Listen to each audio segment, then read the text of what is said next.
bit erratic this year. This one drops in. Forget ecstasy. Siul, prediksi dan ulasan sepak bola. Orgasmic proportions. Here we come. Oh my word!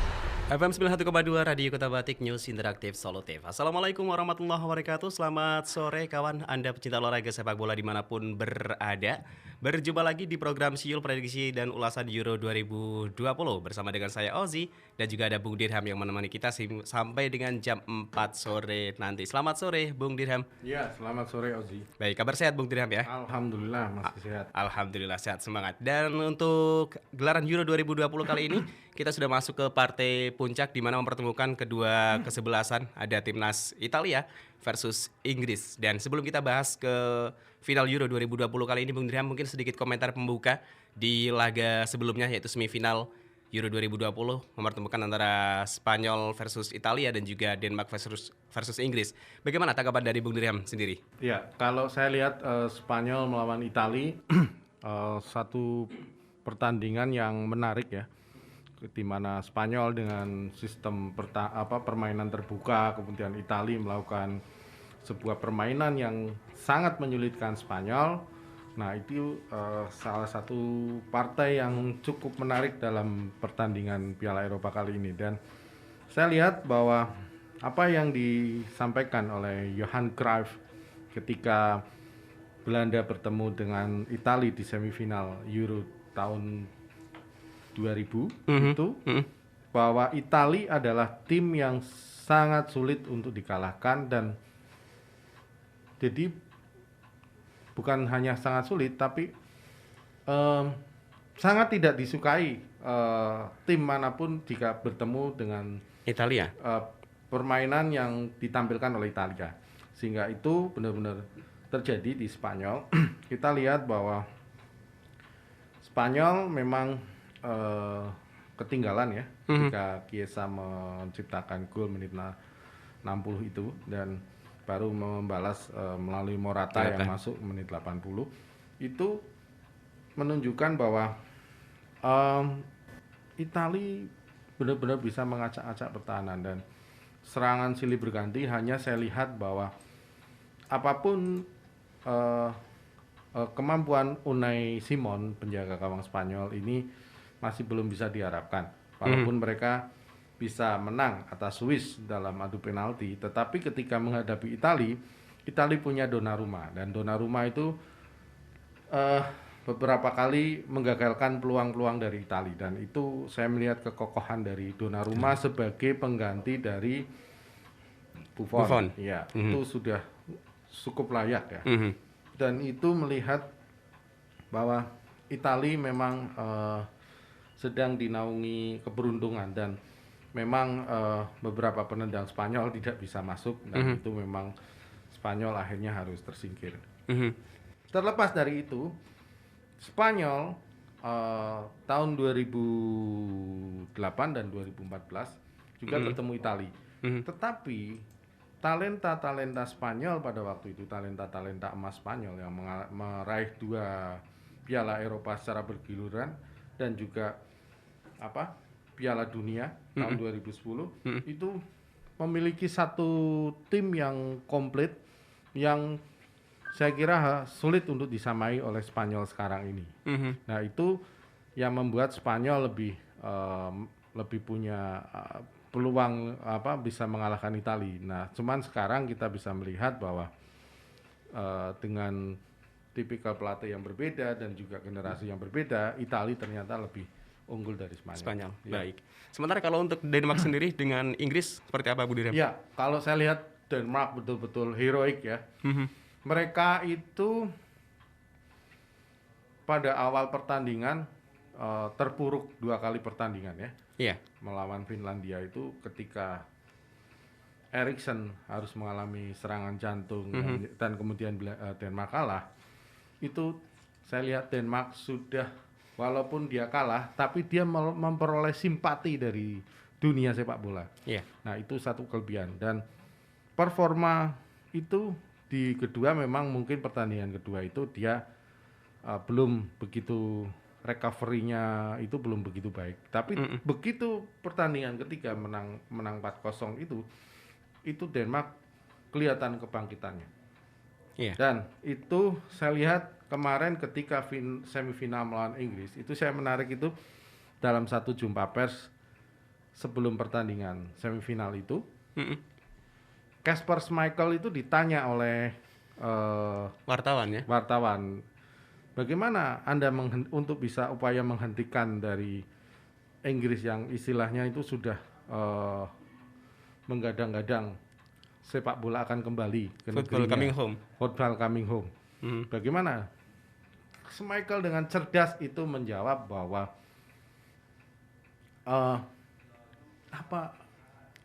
maksudnya apakah Inggris pernah juara Eropa gitu. Nah, itu yang menarik. Nah, itu menaikkan level Denmark gitu. Betul. Menyamai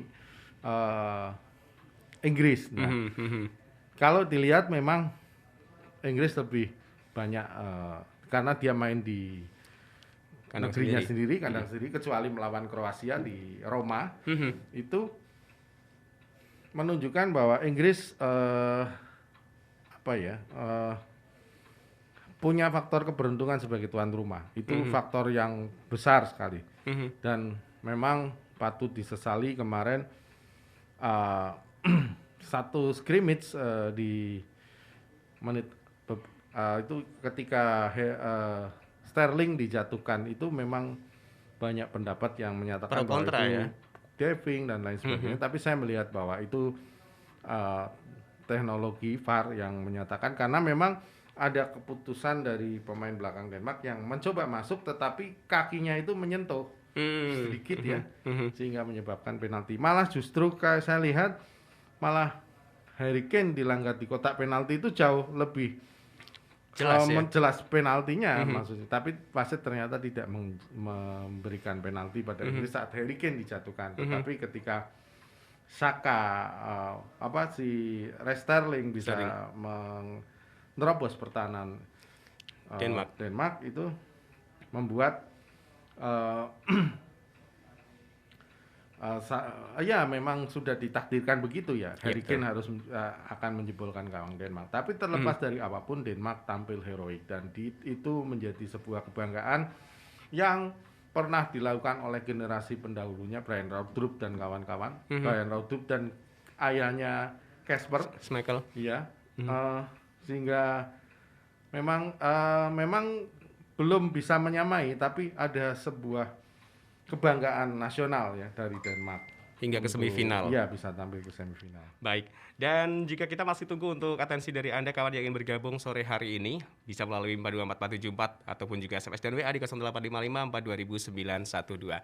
Baik, Bu Dirham, sebelum kita bahas untuk laga final Euro 2020, kita akan jeda sejenak. Kita akan kembali lagi setelah yang satu ini. Ya, kembali lagi di program Siul Prediksi dan Ulasan Euro 2020.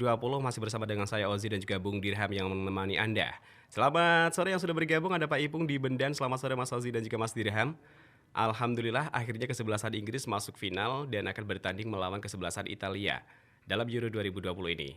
Jagoan saya 2 kesebelasan Portugal dan Inggris. Prediksinya Inggris akan menang dan keluar sebagai juara dengan skor tipis tanpa penalti. Bila sampai dengan adu penalti dengan Italia, kemungkinan Italia yang akan menjadi juaranya. Dan kesebelasan Italia terkenal dengan spesialis jago tembak penaltinya. Jadi Inggris harus intens menyerang. Harry Kane dan Raheem Sterling meteornya. Semoga Inggris juaranya walaupun dengan skor tipis. Dan Harry Kane top skornya. Matur nuwun. Baik, terima kasih Pak Ipung sudah bergabung sore hari ini. Dan seperti biasa kita juga sudah kehadiran salah satu pengamat sepak bola juga yang nampaknya nggak tahu ini menjagokan yang mana. Selamat sore Bung Imat. Selamat sore Mas. Ya, gimana? Kabar sehat, semangat Bung Imat? Sehat, alhamdulillah, sehat. Alhamdulillah. Jagoin yang mana ini untuk final Euro 2020 kali ini?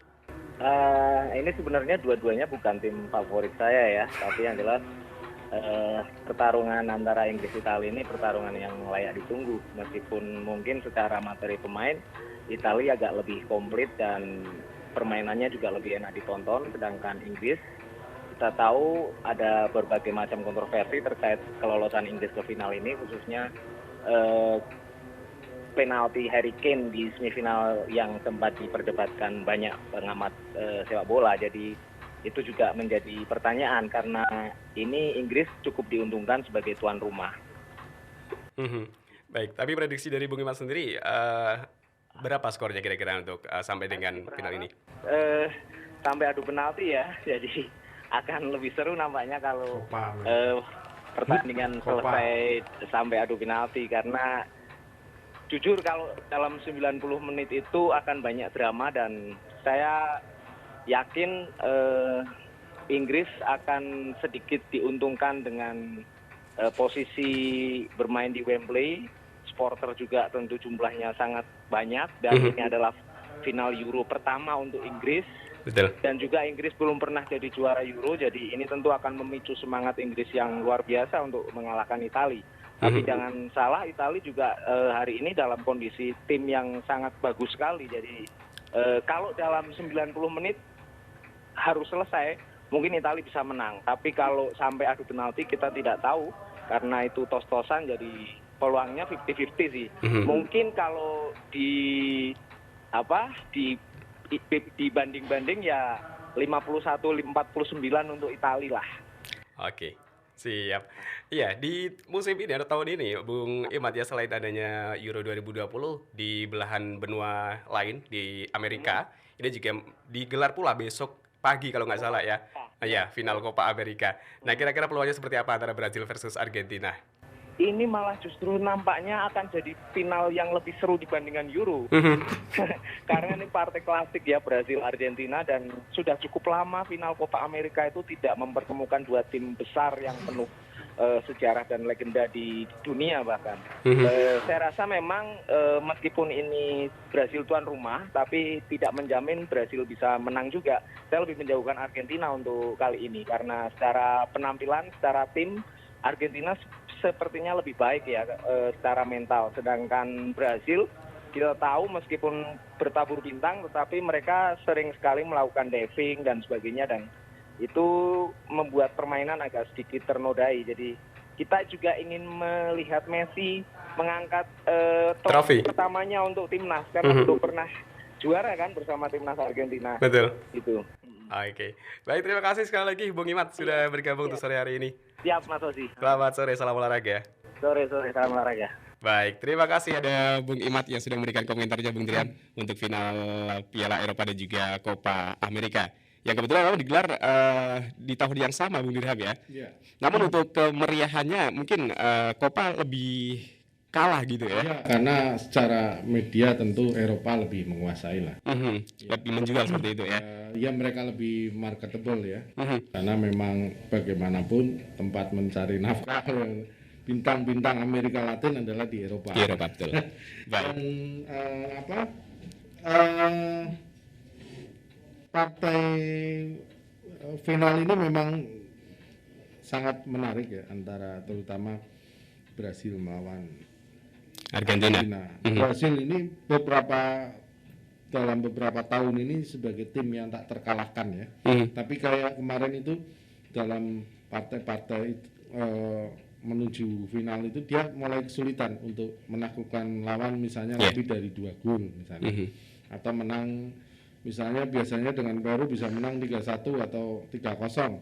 Dia harus menangnya 1-0. Ya, itu menandakan bahwa mungkin saja performa tim Samba menurun, ataukah memang tim lawan ini sudah mulai bisa mengimbangi ya, bisa mulai mengerti alur permainan dari tim Samba, sehingga mereka bisa mudah mematahkan permainan Brazil sendiri. Walaupun secara kualitas Samba ini masih yang terbaik ya. Tapi Argentina juga di generasi yang mungkin agak berbeda dengan dari eranya Maradona, kemudian Batistuta hingga yang terakhir, ini banyak sekali muncul bintang-bintang baru ya di kubu tim Argentina. Kayak pemain Inter itu Lautaro Martinez itu juga saya lihat itu cukup bisa diandalkan. Betul. Sementara Paulo Dybala malah justru menurun. Paulo Dybala tidak seperti tampil sebelumnya, tahun-tahun sebelumnya. Ini tahun-tahun ini lebih menurun sehingga dia tidak menjadi startup utama. Jarang sekali dimainkan ya. Dan saya lihat Argentina punya kiper yang saya lihat tahun 90 Piala Dunia itu Argentina punya siapa itu namanya kipernya yang bisa menahan tendangan penalti tim Italia. Nah, itu Martinez ini seperti dia. Saya lihat Sebagai penerusnya mungkin ya. Dia sangat jago sekali. Dan kita lihat dulu ketika pertama saya lihat kemunculan ini di Arsenal ketika adu penalti dan salah satu bintangnya adalah Martinez ini, itu saya menduga wah ini kiper yang langka ini yang bisa tampil baik menghadapi adu penalti. Hanya di Piala Eropa itu hanya tim Krul dari Belanda. Iya betul. Ya, nah ini Argentina dengan formasi yang berbeda dan pengen sekali eranya Messi terutama yang punya motivasi karena dia selalu menjadi olok-olokan netizen. Kenapa? Dia bisa membawa Barca juara juara Piala Eropa misalnya, juara Piala Dunia antar klub, juara Liga. Betul. Tapi dia belum pernah membawa Argentina itu Untuk juara timnas dunia ataupun timnasnya itu juara Amerika Latin. Ya banding Neymar walaupun Messi pernah menjadi juara Olimpiade ya, tapi Neymar juga demikian ya. Ini menjadi tantangan buat Neymar untuk bisa menangkan Copa Amerika tahun ini. Oke. Baik. Dan kembali lagi ke gelaran Euro 2020 kali ini Bung Dirham antara Italia versus Inggris, di mana kita tahu sendiri mereka kedua kesebelasan ini punya para pemain yang sangat-sangat bagus sekali di berbagai lini, baik untuk lini serang ataupun juga sampai ke belakang, bahkan di garis mistar gawang. Ini keduanya juga sama-sama kuat, ada Pickford dan juga Donnarumma yang kita tahu juga di gelaran Euro 2020 kali ini minim sekali kebobolan Bung Dirham ya. Hanya 1 gol kalau tidak salah untuk masing-masing timnas ini ya. Nah, peluang besar Bung Dirham kira-kira antara Italia versus di Inggris kali ini yang seperti apa sih Bung Dirham untuk dari segi permainan ataupun materi pemainnya seperti itu, Bung? Inggris punya motivasi kuat sebagai tuan rumah yang belum pernah juara. Tentu ini akan menyedot perhatian publik Inggris untuk bisa datang untuk menyemangati timnasnya.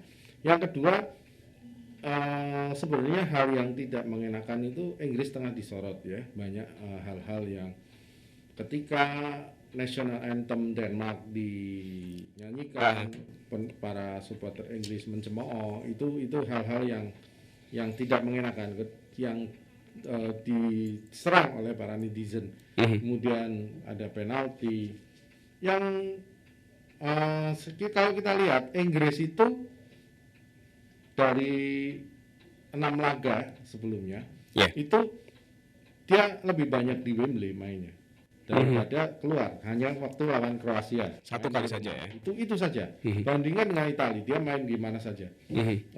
Walaupun ada yang main di Roma, tapi saya lihat Italia dia lebih siap gitu ya. Nah, saya melihat Inggris itu antara Inggris sekarang dengan Inggris 66 itu secara statistik itu hampir sama. Inggris pertama 0-0 melawan Uruguay tahun 66. Kemudian mereka baru menang 2-0 tipis menang perempat final menang Argentina, kemudian baru semifinal itu dijebol oleh Eusebio Portugal ya. Ya, itu dia baru kebobolan 1 gol. Nah, di final kemudian juara mengalahkan Jerman.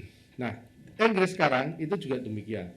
Baru Denmark yang bisa membobolkan gawang Pickford. Nah, ini apakah ini deja vu akan berulang gitu untuk peruntungan Inggris? Tapi sepak bola tidak seperti itu. Sepak bola banyak drama yang nanti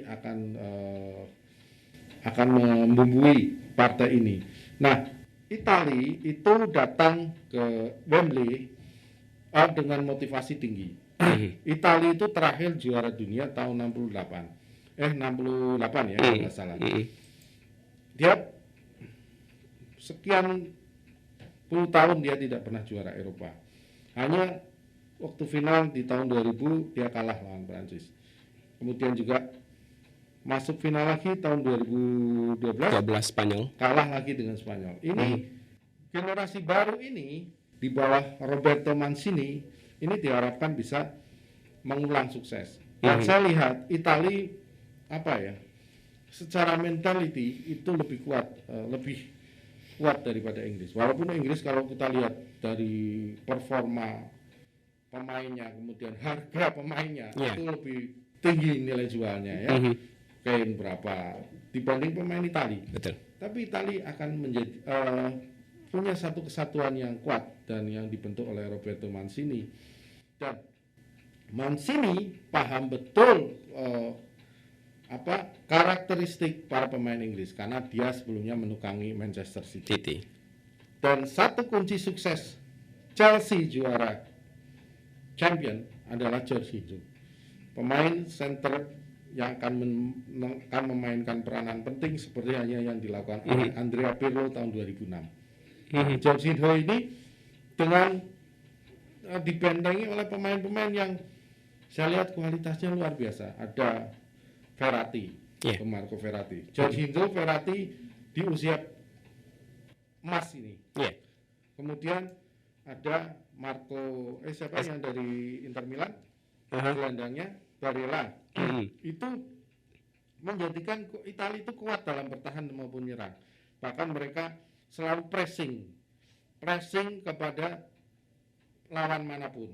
Sepak bola Italia itu kan sepak bola pressing ya. Dan satu Italia itu tricky.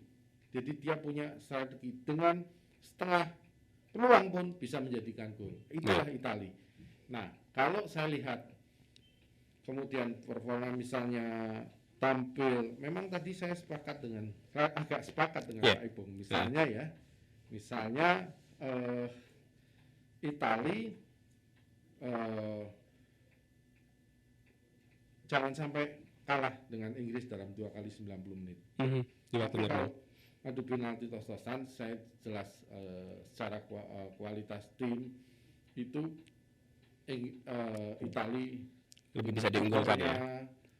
Donnarumma, kemudian para penendang-penendang Italia lebih diunggulkan. Dan patut dicatat di sini bahwa tentu kalau dari Gareth Southgate di Inggris itu dia dulunya adalah pemain bertahan. Mancini adalah gelandang.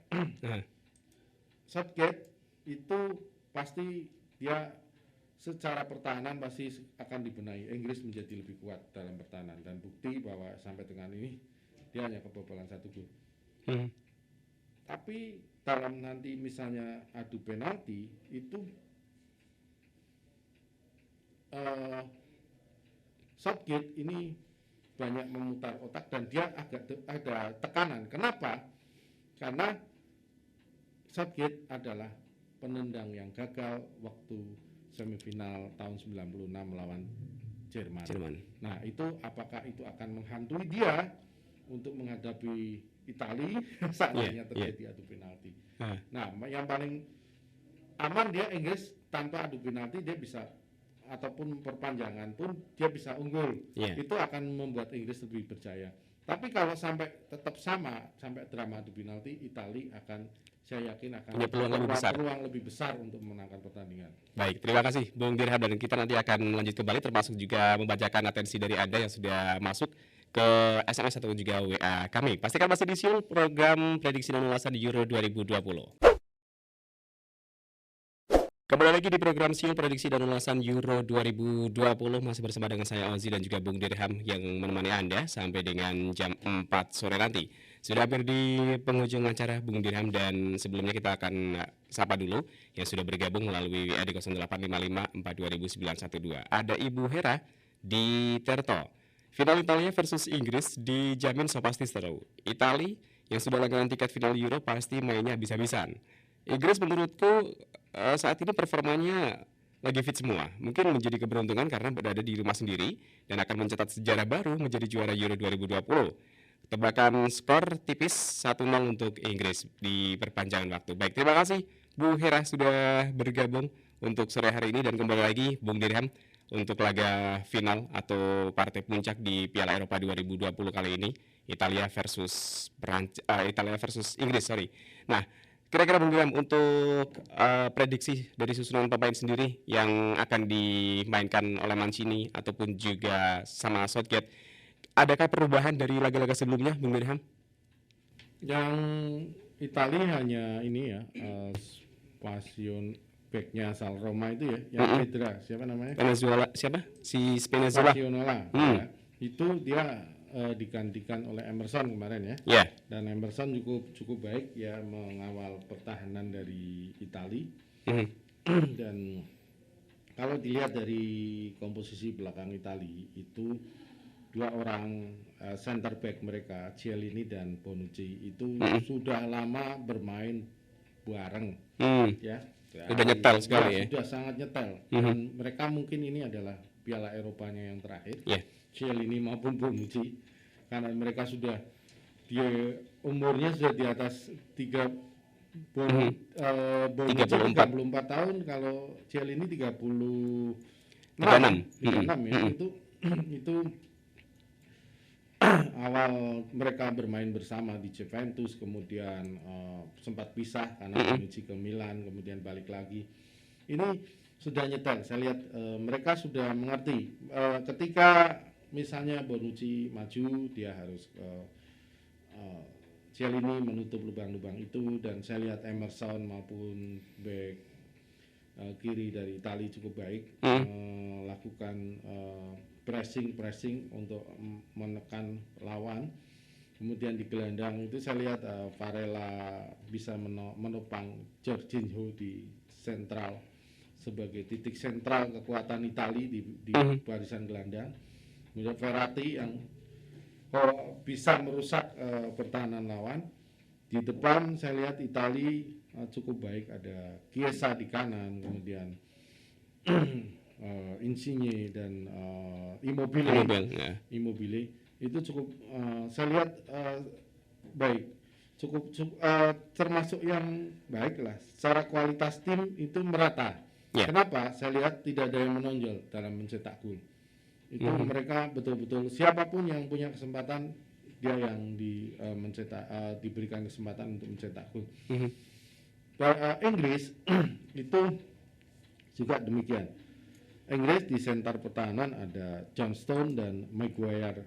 Kemudian ada Kyle Walker yang kemarin dia tidak berani turun naik. Di back kiri ada Luke Shaw dari MU juga. Ini mereka pemain-pemain yang punya tinggi badan, yang secara tinggi badan itu baik ya secara fisik. Ini biasanya Maguire ini selalu membahayakan lawan dengan bila ada bola-bola mati, itu yang harus diwaspadai Italia itu. Bonucci, Chiellini itu harus waspadai pergerakan bila terjadi sepak pojok ataupun tendangan bebas misalnya, itu di jantung pertahanan itu harus siap mengcover ataupun mengcounter umpan-umpan lambung Inggris yang selalu menjadi ciri khas yang mematikan buat Inggris. Ya, demikian juga ada Harry Kane yang tinggi badannya cukup kekar ya. Itu menjadi tantangan tersendiri buat Italia. Dan kemudian di Inggris barisan gelandang mereka masih tetap saya kira Declan McLeod sama Philip ya itu cukup baik. Kemudian ada di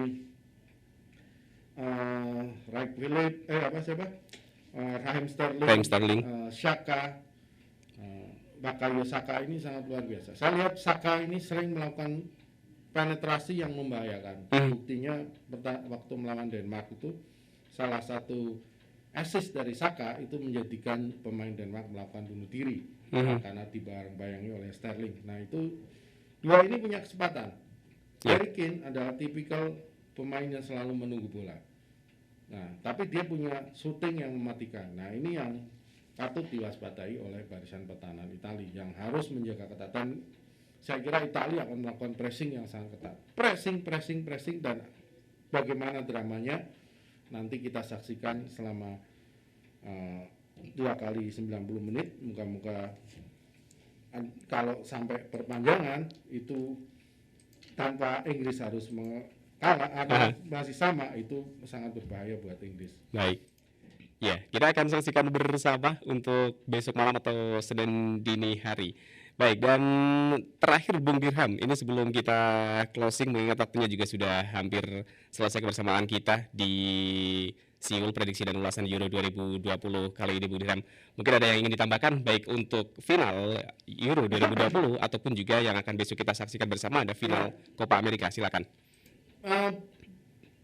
Ini tantangan berat buat kita juga ini, karena Senin kita harus kondisinya harus fit untuk PCR. Tapi saya lihat bahwa dengan adanya PKPM, pembatasan kegiatan masyarakat ini, saya harapkan adanya Piala Eropa ini menjadi sebuah hiburan supaya kita memang betah di rumah.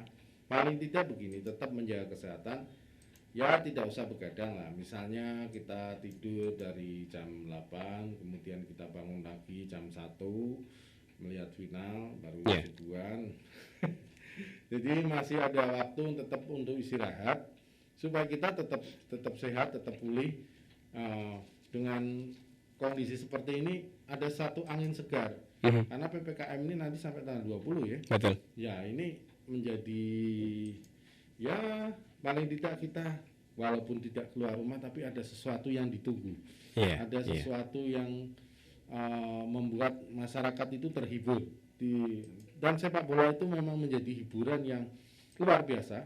Karena saya lihat pernah mendengar satu berita dari BBC di mana ada konflik di Lebanon kalau nggak salah itu zaman Piala Dunia tahun 86 itu, ketika pertandingan itu berlangsung malah konflik bersenjata itu diredam ya, bisa berhenti saat pertandingan bola main. Setelah bola selesai ya itu terjadi. Artinya bahwa itu menyedot perhatian semuanya, baik tidak peduli latar belakang sosial, tapi orang banyak yang suka. Bahkan sekarang perempuan banyak yang suka menonton bola. Seperti tadi Ibu Hera. Saya lihat prediksinya cukup luar biasa. Dan ini kita di tengah pandemi ini kita tetap ikhtiar jalan terus untuk menjaga imunitas kita, menjaga antibodi kita. Namun kita tetap bersyukur, terus tidak istilahnya patah semangat dengan kondisi seperti ini. Tetap menjaga prokes ya, walaupun kalau nanti nonton di rumah tidak terlalu, tapi kita menjaga jarak, kemudian selalu cuci tangan ketika kita akan makan ya, dan tetap jangan lupa kalau keluar rumah tetap pakai masker. Baik. Baik, terima kasih sekali lagi Bung Dirham sudah hadir sore hari ini, dan ketemu lagi di program Seoul edisi berikutnya. Dan juga sekali lagi saya ingatkan untuk Anda kawan, untuk final sepak bola ada 2 pertandingan yang bisa Anda ikuti di Copa America besok antara Brazil versus Argentina jam 7 pagi. Sementara Euro 2020 ada Italia versus Inggris Minggu malam Senin atau Senin dini hari jam 2. Saya Auzi pamit undur, terima kasih, selamat sore dan salam olahraga.